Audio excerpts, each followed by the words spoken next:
Hello students. तो मेरे भाई हम क्या पढ़ रहे थे, श्लोक। क्या ही शानदार टॉपिक, इसमें मैं 2 वीडियो बना चुका हूँ। तो आज मैं आपको बताने वाला हूँ क्या, 2 कथन वाले। अभी तक मैंने आपको जो भी क्वेश्चन पे प्रैक्टिस कराई थी वो था, उसमें एक कथन था, एक स्टेटमेंट लिखा हुआ होता था और हम उस पर जो निष्कर्ष या जो भी लिखा रहता था उसको सही या गलत का निर्णय लेते थे। लेकिन आज का टॉपिक में मेरे भाई 2 कथन होंगे, उससे आगे का ये बातें हैं जो आपको समझनी है। लेकिन ऐसा बिल्कुल नहीं है कि आप यहाँ से पढ़ोगे तो बिल्कुल समझ में आ जाएगा। जो भी नया स्टूडेंट है मेरे भाई, तो वो स्टार्टिंग से पढ़ना ही पड़ेगा उसे। यहाँ से पढ़ने से कोई मतलब नहीं है। सबसे पहले पहली क्लास देखें, फिर उसके बाद दूसरी, जब हम तीसरी पर बढ़ेंगे। तो मेरे भाई फिर भी मैं थोड़ी सी बातें बता देता हूँ। जब भी न्याय निगमन की बातें आती हैं तो आपके दिमाग में 2-3 बातें तुरंत आ जानी चाहिए। वो बातें कौन सी हैं? सबसे पहले पॉजिटिव मेरे भाई कथन है तो उसका उत्तर हमेशा पॉजिटिव होता है।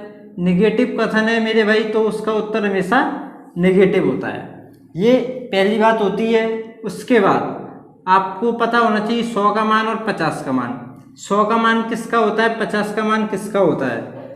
100 को आप 50 लिख सकते हो मेरे भाई, लेकिन 50 को आप 100 नहीं लिख सकते। बस ये बातें हैं मेरे भाई। इन बातों को मैं बहुत अच्छी तरह डिटेल से आपको समझा चुका हूँ। अब इस वीडियो में सीधे सवालों पे चर्चा करेंगे, वो भी 2 कथन वाले। तो मेरे भाई आइए बढ़ते हैं। आप किसी भी मेरे भाई किसी भी प्लेटफॉर्म पे यूज करना इन सवालों को, एक सवाल गलत नहीं होगा, मैं गारंटी लेता हूँ। एक सवाल गलत नहीं होगा। चाहे सबसे बड़ा एग्जाम रीजनिंग टफ किस में आती है आपको पता है, बैंक में आती है। बैंक एग्जाम सीजीएल भी अच्छा लेवल है। तो मेरे भाई इन सब में मेरे भाई बहुत आसानी से आप कर सकते हो।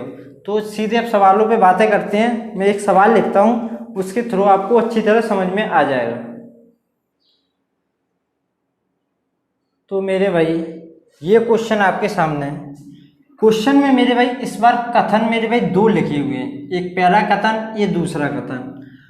इन 2 कथन के अनुसार मैंने 3 सवाल लिखे हैं मेरे भाई। ये पहला सवाल, ये दूसरा सवाल, ये तीसरा सवाल। पहले सवाल में 2 ऑप्शन है आपके लिए, इसमें से आपको बताना है कौन सा सही है। ये दूसरा क्वेश्चन, इसमें 2 ऑप्शन, इनमें से बताना है कौन सा सही है। ये तीसरा क्वेश्चन और इनमें से 2 ऑप्शन कौन सा सही है। चौथा क्वेश्चन इनको कराने के बाद मैं बताऊंगा, उनमें भी 2 ऑप्शन और आपको बताने कौन सा सही है। तो मेरे भाई करेंगे कैसे? 2 कथन वाला अभी तक मैंने एक भी सवाल नहीं कराया है, लेकिन करने का तरीका सेम रहेगा। सबसे पहले अगर इस कथन से मेरे भाई जो भी उत्तर निकलेगा वो कैसा होगा, पॉजिटिव या नेगेटिव। ये पॉजिटिव है तो इससे जो भी उत्तर आएगा वो पॉजिटिव आएगा। बात इसकी करें मेरे भाई, ये भी पॉजिटिव है, इससे जो भी उत्तर आएगा वो कैसा आएगा, पॉजिटिव। अब क्या करेंगे मेरे भाई, अब हम इनके मान निकाल देंगे 100-50 वाले। कैसे निकालते हैं? आम की वैल्यू कितनी आएगी मेरे भाई, आम के आगे लिखा हुआ सभी, और सभी के हिसाब से इसका मान आ जाएगा 100। अब बात करते हैं सेब की। सेब का मान कैसे आएगा मेरे भाई? सेब का मान आता है इसकी वजह से, सेंटेंस आपका पॉजिटिव है या नेगेटिव, तो आप बोलोगे सर ये तो पॉजिटिव है। पॉजिटिव है तो इसका मान 50। ऐसे इसका निकालेंगे सेब का। अब ऐसा नहीं है यहाँ सेब का 50 है तो यहाँ भी 50 लिख दो, नहीं, इसका मान यहाँ से निकलेगा, इसका सामने से और इसका पीछे से। तो मेरे सेब का मान सभी, तो यहाँ सेब का मान कितना है, 100। और यहाँ संतरे का मान, सेंटेंस पॉजिटिव है तो 50, नेगेटिव है तो 100। ये आपके क्वेश्चन है 2। ठीक है मेरे भाई, ये आप तुरंत कर सकते हो, ये मैं आपको समझा रहा हूँ। ये आपका निष्कर्ष लिखा हुआ है। अब देखो इनको कैसे सॉल्व करेंगे। तो मेरे भाई पहला निष्कर्ष हम देखेंगे कि ये रिलेशन किस में पूछ रहा है मेरे भाई।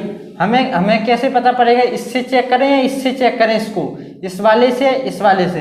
तो इसमें देखो, इसमें पूछा क्या है, कुछ संतरा सेब है। इसमें संतरा और सेब की बात की गई है, संतरा और सेब। तो आपको देखना है संतरा और सेब ऊपर वाले में या नीचे वाले में। संतरा और सेब, संतरा और सेब देखो दूसरे स्टेटमेंट में, यानी कि ये वाला ही को चेक करना है हमसे, इससे चेक करेंगे। इस बात को बहुत अच्छी तरह समझना है मेरे भाई कि आप कंफ्यूज ना हो, किसी का किसी से चेक कर लें। संतरा और सेब की बात हो रही तो देखना पड़ेगा संतरा सेब, इसमें नहीं, इसमें सेब अकेला है तो इसको छोड़ो। सेब और संतरा इसमें मिल रहा है तो इससे चेक करोगे। तो मेरे भाई ये पॉजिटिव है तो ये भी पॉजिटिव होना चाहिए, पॉजिटिव तो है बिल्कुल। लेकिन सेब और संतरा की वैल्यू देखो, यहाँ संतरा की वैल्यू आएगी कितनी, कुछ के हिसाब से 50, और सेब की वैल्यू पॉजिटिव है तो 50। अब देखो संतरा की वैल्यू 50 और यहाँ पे 50, इसका मान 50 है तो इसका मान 50 हो सकता है, सही है। और मेरे भाई इसका मान 100 है और इसका मान 50 है, इसका मान 100 है, 100 को 50 लिख सकते हो आप? 100 को 50 लिख सकते हो या नहीं? मैंने अभी बताया 100 को 50 लिख सकते हो, और 50 को 100 नहीं लिख पाओगे। तो सेब की वैल्यू 100 है, इसको 50 लिख सकते हैं, तो इसका मतलब ये हमारा सही है। ठीक है मेरे भाई, बहुत बारीकी से मैंने स्टार्टिंग में भी बताया था, अभी भी बहुत अच्छी तरह आपको समझा रहा हूँ और आपको समझ में आना चाहिए। अब दूसरे की बात करते हैं मेरे भाई। यहाँ देखो, यहाँ संबंध किसमें पूछा है? सेब और आम। सेब और आम आपको देखना है, सेब और आम इसमें या इसमें? तो आप देखोगे मेरे भाई इसमें सेब है लेकिन आम नहीं है, इसमें सेब और आम दोनों हैं। तो मेरे भाई दूसरे वाले को चेक करेंगे पहले वाले से।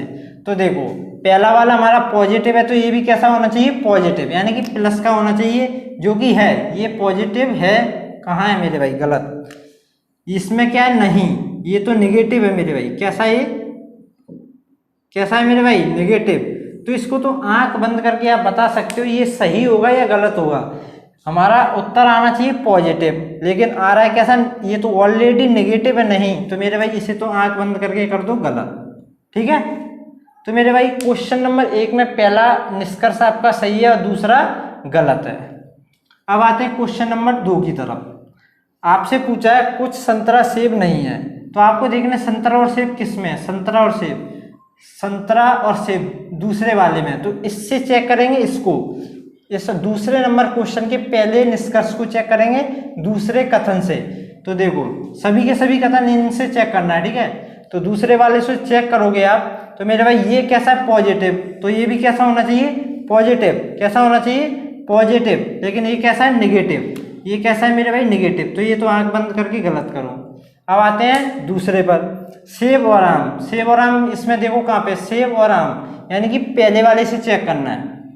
पहला वाला कैसा? पॉजिटिव, तो ये भी कैसा होना चाहिए? पॉजिटिव। ये पॉजिटिव है, बिल्कुल सही है। अब यहाँ सेब की वैल्यू कितनी है मेरे भाई? 50। आम की वैल्यू कितनी है? 50। इसकी कुछ की वजह से 50 है और इसकी पॉजिटिव की वजह से 50 है। अब देखो चेक किससे कर रहे हो आप? पहले से या दूसरे से? आप पहले से चेक कर रहे हो या दूसरे से? तो आप बताओ पहले से।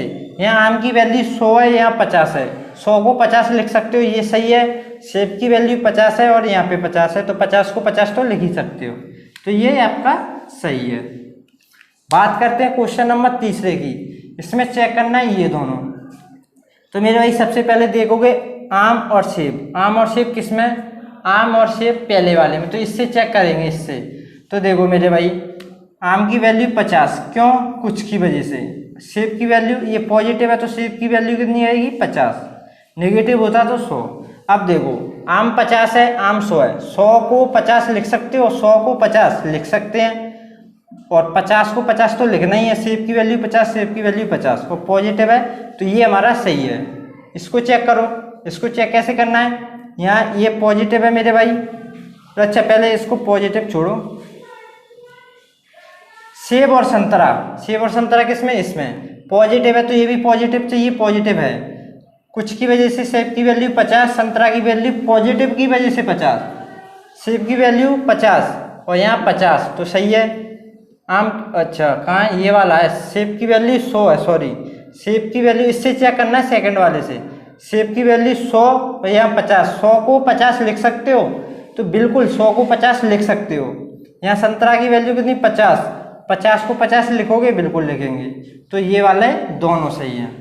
तो अब बताओ मेरे भाई ये 6 क्वेश्चन कितने आसान तरीके, ज़्यादा दिमाग लगाने की ज़रूरत नहीं। 100-50 का गेम रहता है, पॉजिटिव नेगेटिव का गेम रहता है। अच्छी तरह से आप बेसिक समझ चुके हैं इसका। इसकी जड़ पे काम मैंने पहली वीडियो में किया, दूसरी में कुछ क्वेश्चन उठाए एक कथन से, और आज क्वेश्चन उठाए मैंने 2 कथन वाले।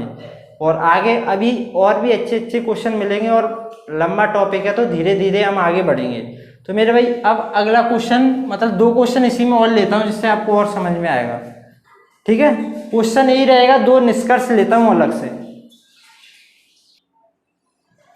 मेरे भाई मैंने उस क्वेश्चन को वहीं खत्म कर दिया, उस टाइप के क्वेश्चन अब आप कर सकते हो। मैं एक और नया आगे की तरफ बढ़ गया हूँ, नए क्वेश्चन की तरफ।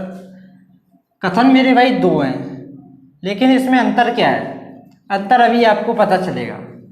जैसे मेरे भाई मैं आपसे पूछूं, ये मैंने एक निष्कर्ष दिया, सभी कुत्ते चूहे हैं, सभी कुत्ते चूहे हैं, इसका क्या मतलब है?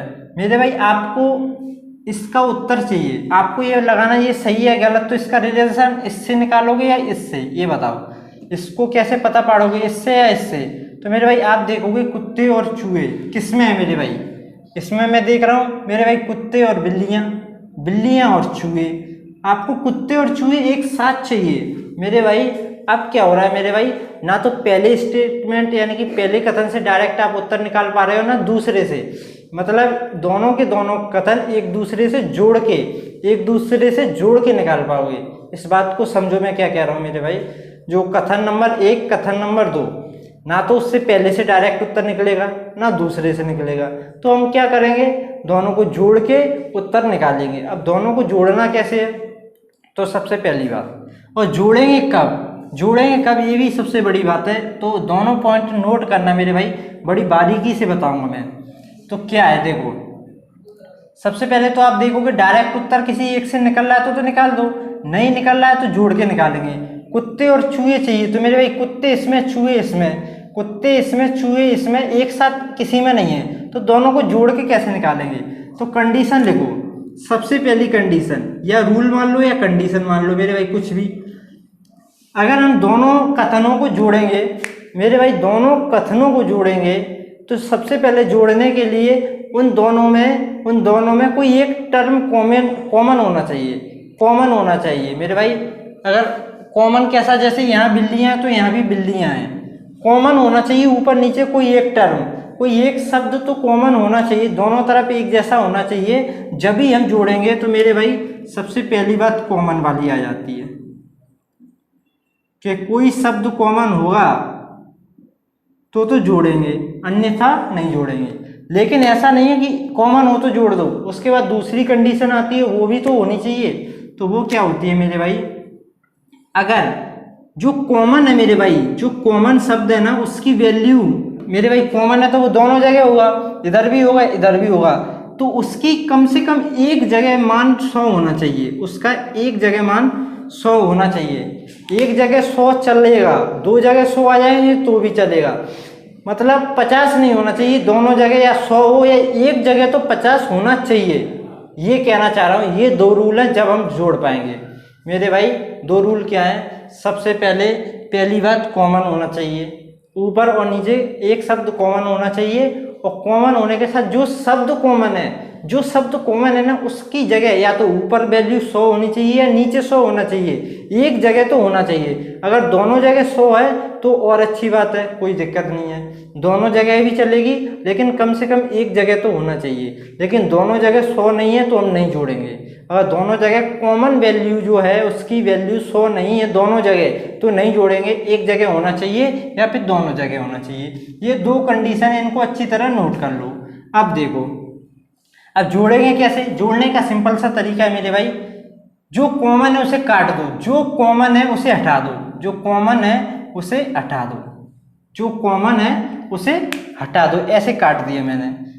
लेकिन काटेंगे कब, ये कॉमन था, ये कॉमन था, ये कॉमन था, लेकिन मैंने अभी बताया कि कॉमन की वैल्यू एक जगह 100 होना चाहिए। यहाँ तो मेरे भाई इसकी वैल्यू कितनी आएगी, इसकी वैल्यू कहाँ से निकालते, सेंटेंस पॉजिटिव है या नेगेटिव, तो यहाँ बोलोगे सर ये तो पॉजिटिव है, और इसकी वैल्यू पॉजिटिव के हिसाब से कितनी होगी 50।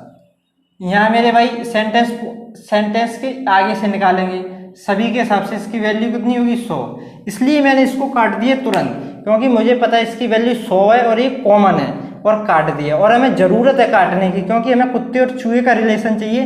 तो अब ये दोनों हट गए, अब बचे क्या, कुत्ते और चूहे, क्या बचे, कुत्ते और चूहे। अब क्या कॉन्सेप्ट है इसका, ये सेंटेंस भी पॉजिटिव है, यहाँ से वैल्यू निकालेंगे, इसकी वैल्यू कितनी आएगी 100। 100 क्यों आएगी, क्योंकि सभी। चूहे की वैल्यू कितनी आएगी मेरे भाई, चूहे की वैल्यू कितनी आएगी, पॉजिटिव है तो कितनी आएगी 50। ठीक है, अब इन दोनों को जोड़ के जो उत्तर आएगा मेरे भाई, दोनों सेंटेंस हमारे कैसे हैं, पॉजिटिव, तो हमारा जो उत्तर होगा वो कैसा होगा, पॉजिटिव। ये तीसरा रूल है, लिख लेना इसे, पॉजिटिव और पॉजिटिव दो कथनों को हम जोड़ते हैं तो हमारा उत्तर पॉजिटिव वाला ही होगा। ठीक है, ये इंपॉर्टेंट बातें जो मैंने आपको बता दी जोड़ने वाली। अब सीधे आते हैं अपने उत्तर की तरफ। अब चेक करेंगे, देखो सबसे पहले हमारा उत्तर वो होगा पॉजिटिव, तो देखते हैं इसमें पॉजिटिव पहला वाला है या नहीं, पॉजिटिव तो है। अब चेक करेंगे मेरे भाई, वैल्यू, देखो यहाँ कुत्ते की वैल्यू कितनी है 100 और चूहे की वैल्यू 50। तो अब देखो यहाँ कुत्ते की वैल्यू कितनी 100, 100 को 100 सही है, ठीक है, और चूहे की वैल्यू कितनी 50, 50, तो ये हमारा सही है। दूसरे को चेक करोगे आप, यहाँ मेरे भाई पॉजिटिव होना चाहिए तो पॉजिटिव ये है, और चूहे की वैल्यू मेरे भाई यहाँ पे 100 है और यहाँ पे चूहे की वैल्यू कितनी 50। देखो 50 को आप 100 लिख सकते हो, 50 को आप 100, तो आप बोलोगे सर नहीं, तो ये वाला दूसरा वाला गलत है। तीसरे की तरफ आओ, देखो पॉजिटिव होना चाहिए तो पॉजिटिव ये है। अब मेरे भाई यहाँ देखो कुत्ते की वैल्यू कितनी, कुछ के हिसाब से 50 और चूहे की वैल्यू प्लस के हिसाब से 50। तो मेरे भाई जिसको वैल्यू रखना नहीं आ रहा है तो मेरे भाई स्टार्टिंग से वीडियो देखिए, मैंने सब कुछ बताया है। अब देखो मेरे कुत्ते की वैल्यू यहाँ पे 100, 100 को 50 लिख सकते हो, लिख सकते हो। चूहे की वैल्यू 50 है, 50 की जगह 50 लिख सकते हो, बिल्कुल लिख सकते हो। तो ये हो गया हमारा सही। अब आते हैं 4 नंबर की तरफ। तो मेरे भाई सबसे पहले पॉजिटिव होना चाहिए, पॉजिटिव है। चूहे की वैल्यू यहाँ पे कितनी है 50, कुत्ते की वैल्यू पॉजिटिव के हिसाब से 50। अब देखो यहाँ चूहे की वैल्यू 50, यहाँ 50, 50 को 50 लिख सकते हो। कुत्ते की वैल्यू यहाँ 100, 100 को 50 लिख सकते हो, लिख सकते हो। तो मेरे भाई तीनों कंडीशन फुल हो गई, ये भी सही, ये भी सही, ये भी सही, तो ये भी सही। तो मेरे भाई 2 सेंटेंस यानी कि 2 कथन, 2 कथन को कैसे जोड़ा जाता है, किस तरीके से जोड़ा जाता है, तो मैंने अभी आपको बता दिया। आज की वीडियो में यहीं रोकता हूँ। कल 2 कथनों को आपस में जोड़ने वाला कॉन्सेप्ट पूरी तरह से सवालों पर ही बेस्ड होगा। जो भी कंफ्यूजन होगी मेरे भाई, जो भी स्टूडेंट कंफ्यूजन में कि सर मेरे को अभी समझ में नहीं आया, तो कल पूरे सवाल इसी पर होंगे और सभी कंफ्यूजन दूर हो जाएंगे। आपको बिल्कुल टेंशन नहीं लेनी मेरे भाई, हर एक टॉपिक को आपको बारीकी से समझाऊंगा मेरे भाई, किसी भी जगह आपको दिक्कत नहीं आने वाली। तो मेरे भाई मिलते हैं नेक्स्ट वीडियो में, तब तक के लिए धन्यवाद।